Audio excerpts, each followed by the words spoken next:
ഈയിടെ മ്യാൻമാറിൽ നിന്നും അസം വഴിയൊക്കെ ആയിട്ട് ബംഗാൾ വഴി നുഴഞ്ഞു കയറിയിരിക്കുന്നത് ഏതാണ്ട് 40,000 റോഹിംഗ്യൻ മുസ്ലിമുകളാണ് എന്നുള്ള വാർത്ത പുറത്തു വരുന്നു. മാത്രമല്ല ഇവർ നുഴഞ്ഞു കയറിയത് മാത്രമല്ല, ഇവർ തമ്പടിച്ചിരിക്കുന്നത് നമ്മുടെ സൈനിക ക്യാമ്പിന് ചുറ്റുമായിട്ടാണ് എന്നുള്ളതാണ് ഏറ്റവും ഭീതിതമായിട്ടുള്ള കാര്യം. റോഹിംഗ്യൻ മുസ്ലിമുകളെ സംബന്ധിച്ച് പറഞ്ഞു കേട്ടിട്ടുള്ള അവർ എന്ത് ചെയ്യാനും മടിയില്ലാത്തവരാണ് എന്നുള്ളതാണ്. അപ്പോൾ അത് നമ്മുടെ രാജ്യത്തിന് സുരക്ഷാ ഭീഷണി ഉണ്ടാക്കുന്ന തരത്തിലാണ് ഇപ്പോൾ ഇത്തരത്തിലുള്ള ഒരു നീക്കം നടന്നിരിക്കുന്നത്. ഇതിന് പിന്നിൽ ഇത് ഇത്രയും സംഖ്യ ആളുകൾ നമ്മുടെ രാജ്യത്തേക്ക് നുഴഞ്ഞു കയറണമെന്നുണ്ടെങ്കിൽ അതിനു പിന്നിൽ കൃത്യമായിട്ട് എണ്ണയിട്ട പോലെ പ്രവർത്തിക്കാൻ ഒരു കാര്യം ഉണ്ടായിരിക്കണം. ആരെങ്കിലുമൊക്കെ ഇതിന് പിന്നിൽ പ്രവർത്തിക്കുന്നുണ്ടായിരിക്കണം എന്നല്ലേ മനസ്സിലാക്കേണ്ടത്? റോഹിംഗ്യൻ മുസ്ലിങ്ങളുടെ പ്രശ്നമെന്ന് പറയുന്നത് അതൊരു മാനുഷിക പ്രശ്നമായിട്ട് വല്ലാതെ ഉയർത്തിക്കാട്ടുകയാണ്. യഥാർത്ഥത്തിൽ ശരിയാണ്, എവിടെയും മനുഷ്യൻ അഭയാർത്ഥിയാകുന്നത് എവിടെയും പ്രശ്നമാണ്.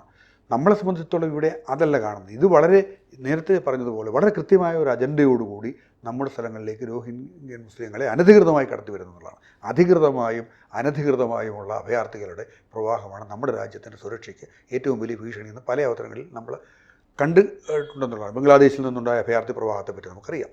ബംഗ്ലാദേശ് യുദ്ധകാലം തൊട്ട് അഭയാർത്ഥികൾ ഇന്ത്യയിൽ കൂട്ടമായി പ്രവേശിച്ച് ലക്ഷക്കണക്കിനായി വരികയും രാഷ്ട്രം ഉണ്ടായി കഴിഞ്ഞിട്ട് തിരികെ പോകാതെ അവർ ഈ രാജ്യത്തിൻ്റെ പല ഭാഗങ്ങളിലേക്കും പല വിധത്തിലും കടന്നു കയറി ഇന്നും സൃഷ്ടിച്ചുകൊണ്ടിരിക്കുന്ന പ്രശ്നങ്ങളുണ്ട്, കുഴപ്പങ്ങളുണ്ട്. അതുപോലെയാണ് ഇപ്പോൾ റോഹിംഗ്യൻ മുസ്ലിങ്ങൾ എന്ന് പറഞ്ഞത്. ഇവർ എത്തുന്നത് അനധികൃതമായിട്ടാണ്. നമുക്കറിയാം ചൈനയിലൊക്കെ റോഹിംഗ്യൻ മുസ്ലിങ്ങളോട് എടുത്തിരിക്കുന്ന സമീപനത്തെപ്പറ്റി നമുക്കറിയാം. അവരെ അവിടെ പ്രത്യേകമായി താമസിപ്പിച്ച് ക്രൂരമായി പീഡിപ്പിക്കുന്ന ഒരവസ്ഥ ആ രാജ്യത്തൊക്കെയാണ്. അവരെയൊന്നും പുറത്തിറങ്ങാൻ സമ്മതിക്കുന്നില്ല. അവരെപ്പറ്റി റോഹിംഗ്യൻ മുസ്ലിങ്ങളെന്ന് പറയുന്നത് അവരുടെ സ്വഭാവവിശേഷങ്ങൾ കൊണ്ടും അവരുടെ പ്രത്യേകമായ ജീവിത രീതി കൊണ്ടുമൊക്കെ ഈ ഇവിടെ ചൂണ്ടിക്കാണിച്ചതുപോലെ അവർ പൊതുവെ ക്രൂരന്മാരായിട്ടൊക്കെ കാണപ്പെടുന്നു എന്നൊക്കെ പറയാറുണ്ട്. അതിലെയൊക്കെ വസ്തുത നമുക്കറിയത്തില്ല. എന്തായാലും അവർ അനധികൃതമായി കടന്നുകൂടുന്ന ഒരു വലിയ വിഭാഗം ഇന്ത്യയിലുണ്ട് എന്നത് ഒരു വസ്തുതയാണെന്ന് മനസ്സിലാക്കി കഴിഞ്ഞിരിക്കുന്നു. അവർ നമ്മുടെ രാജ്യത്തിലെ മഹാനഗരങ്ങളിലേക്ക് എത്തിച്ചേരുകയാണ്. ഇവർ ചെന്നൈയിൽ എത്തിച്ചേരുന്നു, ഹൈദരാബാദിൽ എത്തിച്ചേരുന്നു, കൊച്ചിയിൽ വരെ എത്തിച്ചേർന്നിരിക്കുന്നു. എന്ന് മാത്രമല്ല, നമ്മളിത് സംശയിക്കുന്നതിന് കാരണം ഇവർ വളരെ സെൻസിറ്റീവായ ചില കേന്ദ്രങ്ങളിലാണ് ഇവർ ചെന്നെത്തുന്നത് എന്നുള്ളതാണ്. അവരെ അവിടെ താമസിപ്പിക്കാനുള്ള ഒരു ശ്രമമാണ് നടന്നുകൊണ്ടിരിക്കുന്നുള്ളതാണ്. അപ്പോൾ തീർച്ചയായിട്ടും ഇത് രാജ്യദ്രോഹ ശക്തികളുടെ ഒരു സമീപനം അല്ലെങ്കിൽ അവരുടെ ഒരു സഹായം ഇതിനകത്തുണ്ട്. നമുക്ക് ശ്രദ്ധിക്കേണ്ട ഒരു വസ്തുത, ഇവർക്ക് ആതിഥ്യമരുളാൻ ഇവിടെയൊക്കെ ആളുകൾ ഉണ്ടായിരിക്കുന്നു എന്നുള്ളതാണ്. ഏറ്റവും പ്രധാനമായി നമ്മൾ ശ്രദ്ധിക്കേണ്ട ഒരു വസ്തുത അതാണ്. ഇത്തരം ഒരു കൃത്യമായ നടപടികൾ ഉണ്ടാവുകയും അങ്ങനെ താമസിപ്പിക്കുന്നവരെ അനധികൃതമായ കുടിയേറ്റക്കാർക്ക് നിയമങ്ങളനുസരിച്ച് നമുക്കറിയാം. പൗരത്വ ബില്ലൊക്കെ അവതരിപ്പിച്ചപ്പോൾ ഇവിടെ ഉണ്ടായ എതിർപ്പിനെയൊക്കെ മറികടന്ന പൗരത്വ ബില്ല് പാസ്സായി. അത് വേറൊരു വിഷയം. നമ്മുടെ രാജ്യത്ത് ഒരു രാജ്യത്തിലെ പൗരന്മാരാണല്ലോ ആ രാജ്യത്ത് നിലനിൽക്കേണ്ടത്. അല്ലെങ്കിൽ രാജ്യത്തിലുള്ളവർക്ക് ആ രാജ്യത്തിൻ്റെ പൗരത്വം ഉണ്ടാകണ്ടേ. പൗരത്വം ഇല്ലാതെയുള്ളവർ വോട്ടിംഗ് ലിസ്റ്റിൽ കടന്നുകൂടുക. ഈ എത്ര പരസ്പര ബന്ധിതമായിട്ടാണ് ഈ പ്രശ്നങ്ങളൊക്കെ കിടക്കുന്നതെന്ന് നമുക്കറിയാമല്ലോ. വോട്ടേഴ്സ് ലിസ്റ്റിൽ കടന്നുകൂടുക, അത് മാറ്റാൻ ശ്രമിക്കുമ്പോൾ ഉണ്ടാകുന്ന ഒരു ഭീകരമായ അവസ്ഥ. കൃത്രിമമായി വോട്ടേഴ്സ് ലിസ്റ്റിൽ ആളിനെ ചേർത്തു എന്നുള്ള പരാതി ഇവിടെ ശക്തമായി ഉന്നയിക്കപ്പെട്ടുകൊണ്ടിരിക്കുകയാണ് ഒരിടത്ത്. അപ്പോഴാണ് ഈ വോട്ടേഴ്സ് ലിസ്റ്റിൽ നിന്നും കൃത്രിമമായി ചേർക്കപ്പെട്ടവരെ മാറ്റാൻ വേണ്ടിയുള്ള ഒരു തീവ്ര ശ്രമം നടന്നുകൊണ്ടിരിക്കുമ്പോൾ ആ ശ്രമത്തിന് എതിരായി നടന്നുകൊണ്ടിരിക്കുന്ന ഒരു പ്രധാനപ്പെട്ട വലിയ പ്രക്ഷോഭം എന്ന് പറയുന്നത്. അപ്പൊ അങ്ങനെ നമ്മൾ ലക്ഷക്കണക്കിന് ആളുകളെയാണ് ഇത്തരത്തിൽ വോട്ടേഴ്സ് ലിസ്റ്റിൽ നിന്ന് മാറ്റേണ്ടി വന്നത് വെറുതെ അല്ല.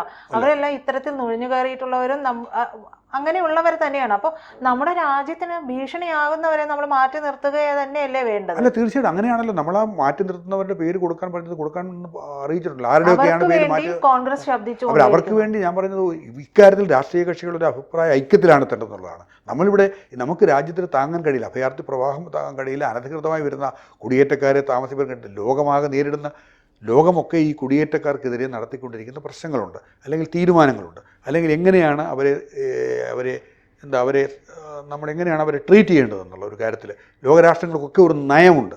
ഇന്ത്യക്കും കൃത്യമായ നയമുണ്ട്. പക്ഷേ അത് നടപ്പാക്കാൻ നമ്മളുടെ ഇവിടെ ഭരണകൂടത്തിൽ നമ്മുടെ രാഷ്ട്രീയ പാർട്ടികൾ തന്നെ തയ്യാറാകുന്നില്ല എന്ന് പറയുന്നത് ഈ ലോകത്ത് എനിക്ക് തോന്നുന്നത് ജനാധിപത്യ രാജ്യങ്ങളിൽ, വോട്ട് ചെയ്യുന്ന രാജ്യങ്ങളിൽ ഇത്രയേറെ ലിബറലായ ഒരു ജനാധിപത്യ സംവിധാനം. ഞാൻ ജനാധിപത്യത്തെപ്പറ്റി വോട്ടിങ്ങിനെ പറ്റിയല്ലോ പറയുന്നത്. ഇവിടെ ആർക്കും വോട്ടേഴ്സ് ലിസ്റ്റിൽ പേര് ചേർക്കപ്പെടാം, ആർക്കും വോട്ട് ചെയ്യാം. ഈ അവസ്ഥയിലേക്ക് എത്തുന്ന ഒരു രീതി നമ്മുടെ രാജ്യത്ത് മാത്രമേ ഉള്ളതെന്നാണ് എനിക്ക് തോന്നുന്നത്. ഇപ്പോൾ ഈ റോഹിംഗ്യൻ മുസ്ലിംസ് എന്ന് പറയുന്നത് വ്യാപകമായി നമ്മുടെ രാജ്യത്ത് നമ്മുടെ സർക്കാർ റോഹിംഗ്യൻ മുസ്ലിങ്ങളെ ഇവിടെ പുനരധിവസിപ്പിക്കാൻ നമുക്ക് സാധ്യമല്ല. അതിന് അവിടെ മ്യാൻമറിൽ തന്നെ സംവിധാനം കണ്ടെത്തണം എന്നാണ് നമ്മുടെ നയം. അല്ലെങ്കിൽ അതിന് വേണ്ട സഹായങ്ങൾ ചെയ്തു കൊടുക്കുക എന്നുള്ളതാണ് നമ്മുടെ നയം എന്ന് പറയുന്നത്. അപ്പോൾ അത് ചെയ്യാൻ അവർക്ക് കഴിയുന്നില്ലെങ്കിൽ പിന്നെ നമ്മൾ ഈ ബാധ്യത ഏറ്റെടുക്കണമെന്ന് പറയുന്നത് മാനുഷികമായ പരിഗണനയുണ്ട്.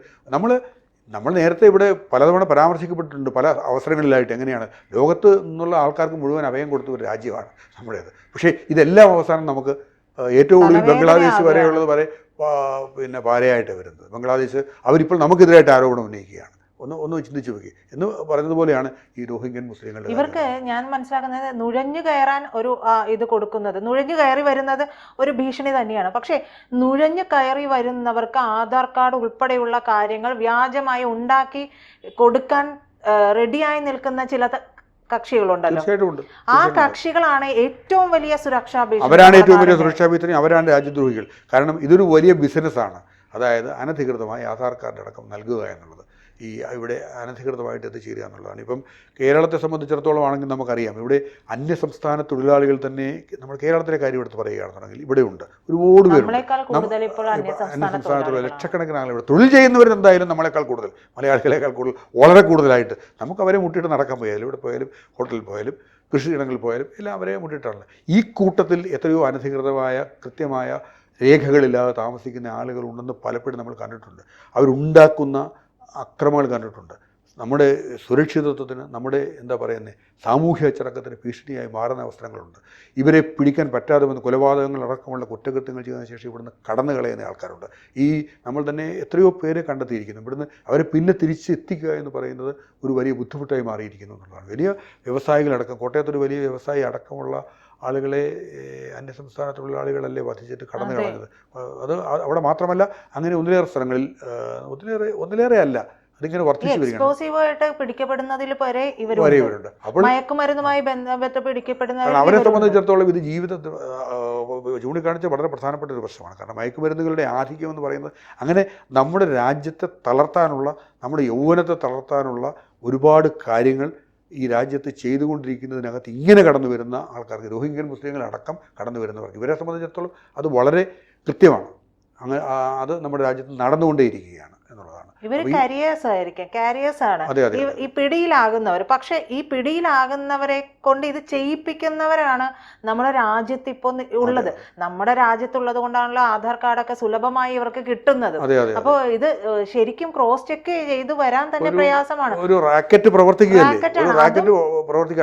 അസ്ഥിരപ്പെടുത്തുക. ഇപ്പോ വലിയ കലാപങ്ങൾ ഉണ്ടാക്കി അല്ലെങ്കിൽ വലിയ ആക്രമണങ്ങൾ നടത്തിയിട്ടല്ല ഇപ്പോൾ നമ്മുടെ രാജ്യത്തെ അസ്ഥിരപ്പെടുത്താനായിട്ട് ഒരു ഡിഫൻസ് മൂവ്മെന്റിലൂടെ, അല്ലെങ്കിൽ ഒരു പ്രതിരോധത്തിലൂടെ, അല്ലെങ്കിൽ ഒരു പട്ടാള അല്ലെങ്കിൽ ഒരു ആർമിയുടെ വിന്യാസത്തിലൂടെ നമ്മുടെ രാജ്യത്തെ പരാജയപ്പെടുത്താൻ കഴിയില്ല എന്നുള്ളത് ഈ ഛിദ്രശക്തികൾക്ക് 100% ഉറപ്പാണ്.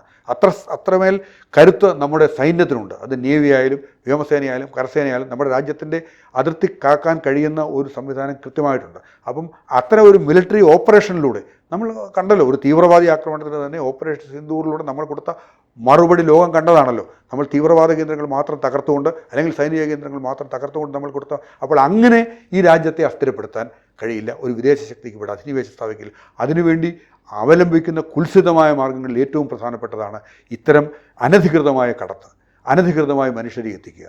അവർ വഴി ഈ രാജ്യത്തെ അസ്ഥിരപ്പെടുത്താൻ കഴിയുന്ന ഒരുപാട് കാര്യങ്ങൾ, ഈ മയക്കുമരുന്ന് അടക്കമുള്ള അതോടൊപ്പമുള്ള കടന്നു വരുന്ന ഒത്തിരി മറ്റ് പ്രവണതകൾ വരെയുണ്ട്. പലതരത്തിലുള്ള രോഗങ്ങൾ. അപ്പോൾ അങ്ങനെ എന്തിൻ്റെയൊക്കെ വാഹകരായിട്ടാണ് ഇവരെ, നേരത്തെ പറഞ്ഞതുപോലെ ഇവരൊക്കെ കാരിയേഴ്സായി പ്രവർത്തിക്കുകയാണ്. ഇവരെന്തിൻ്റെയൊക്കെ കാരിയേഴ്സ് ആണെന്ന് നമുക്കറിയില്ല. അപ്പോൾ അത്തരം ഒരു ആക്രമണത്തിലൂടെ മാത്രമേ നമ്മുടെ രാജ്യത്ത് ഒരു അസ്ഥിരത ഉണ്ടാക്കാൻ കഴിയൂ, അല്ലെന്നുണ്ടെങ്കിൽ നമ്മുടെ രാജ്യത്തെ ഭിന്നിപ്പിക്കാൻ കഴിയൂ എന്ന് വ്യക്തമായി മനസ്സിലാക്കിക്കൊണ്ട് അതിന് കൂട്ടുനിൽക്കുന്ന ആൾക്കാരെന്ന് പറയുമ്പോൾ നമ്മൾ രാജ്യദ്രോഹികളെന്നല്ലേ അവരെ പറയാൻ പറ്റുകയുള്ളൂ. അപ്പോൾ അവരെയാണ് ആദ്യം കണ്ടെത്തേണ്ടത്. രാജ്യദ്രോഹികളെന്നും അവരാണ് രാജ്യദ്രോഹികൾ. റോഹിംഗ്യൻ മുസ്ലിങ്ങളെക്കാൾ, അല്ലെങ്കിൽ കടന്നു വരുന്ന ഇത്തരക്കാരെക്കാൾ അവരെയാണ് നമ്മൾ ഒറ്റപ്പെടുത്തേണ്ടത്. കൂടുതൽ വാർത്തകളും വിശേഷങ്ങളും നിങ്ങളിലേക്ക് എത്താൻ ABC മലയാളം സബ്സ്ക്രൈബ് ചെയ്യുക, ബെൽ ബട്ടണും അമർത്തുക.